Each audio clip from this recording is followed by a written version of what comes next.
I've been writing music down since I was 9 years old.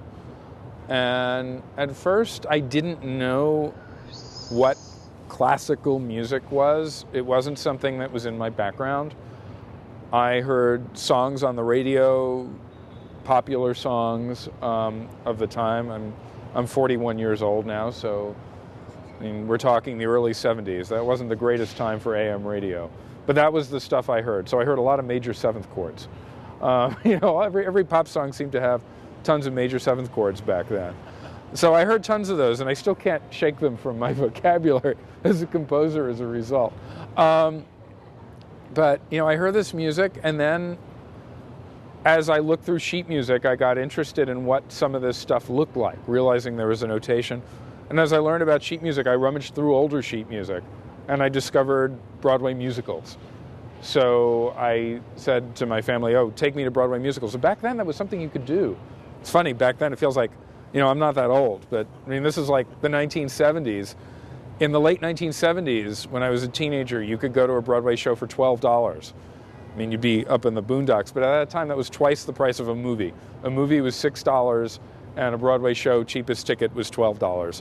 And now I think tickets are something like $90. It's outrageous. It's tragic. Part of the problem, the reason why a lot of this stuff isn't reaching people is that the price mark is too high for a lot of people. But I got exposed to that stuff, and as I was listening to those composers and kind of absorbing what they did, I realized some of them didn't just write Broadway musicals. There's this guy, George Gershwin. He also wrote a piano concerto. There was this guy, Kurt Weill, who wasn't always here in New York. He used to be in Germany, and he wrote 2 symphonies, and he wrote 2 string quartets. Gee, what's that? I thought those were only things those boring dead guys wrote, who I had no interest in. I was exposed to like, the old dead stuff when I was really young, and I didn't get it at all. I didn't get Beethoven. I didn't get Mozart. I was like, what is... Now I do. Now I love that stuff, but I had to come to it from discovering the people who were alive and were breathing the same air I was breathing. I mean, that's sort of not quite true, because Kurt Weill died in 1950 and I was born in 1964. But I mean, people I knew could have met, theoretically, even if they hadn't. People who somehow shared a life experience in a way that a composer from Europe in the 19th century would not have connected to me.